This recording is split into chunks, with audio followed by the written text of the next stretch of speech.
Now, the point is, most people would support, and I think there's a measure of agreement between us on this, there's a need for armed forces.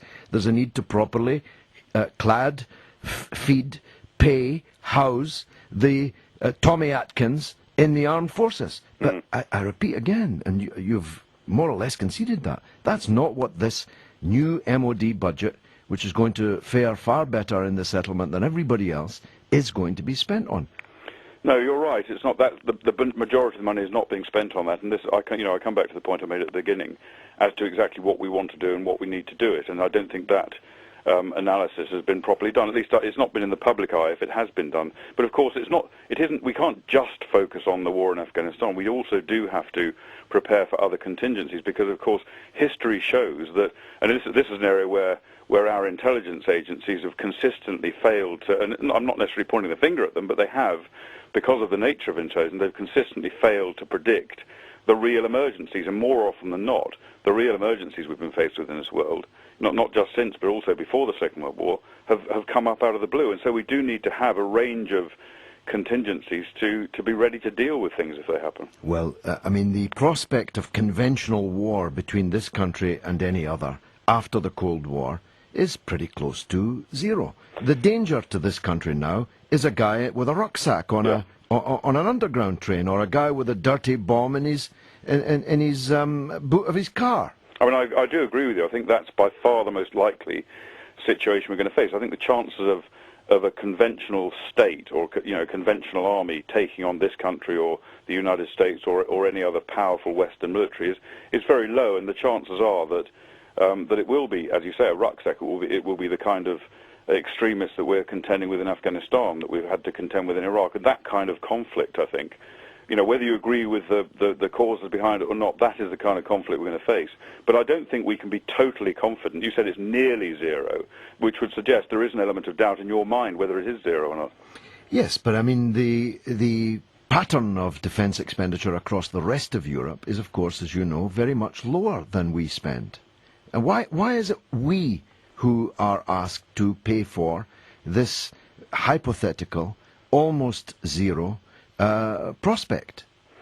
Well, I think we're not alone in spending money on conventional arms against a potential conventional threat. We may spend a little bit more than some countries. We spend less than others, but there's only 4 that we spend less than. Yeah, we're not. Those that we spend more than, it's not in some cases, particularly sort of countries like Germany and France, is not dramatically greater. It is, we're a member of a permanent member of the UN Security Council, and with that comes certain global responsibilities. We also, as a result of our imperial past, we have global responsibilities well associated with that. We played a big role, for example. We're one of the few European countries that did play a big role in. Admittedly, we stepped in a bit late, but we did save quite a large number of people from being massacred in the Balkans when that war went on. Yes, it was a bit too late, but nevertheless, we did get in there and do it, where other European countries were much more reluctant. 2 questions, if I may, yes, Colonel. One, you're a patriotic Briton. Do you think that it was correct for the American government to wade into this public debate over the last 48 hours? Well, I don't mind them doing it. I think they probably see that we and they are fighting shoulder to shoulder against what I consider to be a global war against extremism. They see that and they want to express their concerns. Personally, I don't think that they can say it as we could wade in about their defence budget. I don't think it'll make any difference if they do, and I think in any case it's a bit too late for Hillary Clinton's comments to have any real effect. Trust me, there's no British politician would wade into the American debate about what they spend on defence. You might do, George, perhaps. Yes. Last point. You talked about history earlier. This appointment of Colonel Jim Morris as the Prime Minister's personal military advisor, that's a bit rum, isn't it? The top brass must be a bit unhappy about that, as they were when Churchill did it.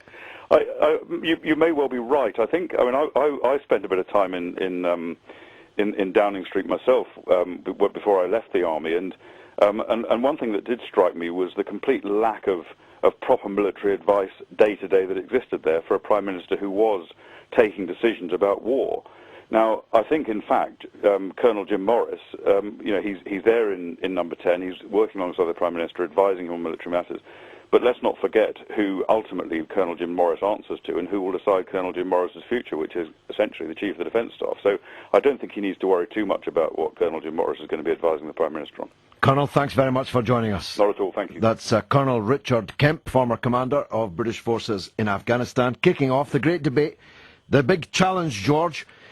I'm saying the settlement with the MOD is an absolute disgrace, that we're going to spend so much on weapons of war and war itself at a time when we're cutting every single public expenditure budget. We're cutting every public service by 25%. The MOD have now obtained a settlement whereby their reduction is less than 10%. I'm saying that's a scandal. What's your point of view? 08717 22 33 44. John in Durham's up next after this.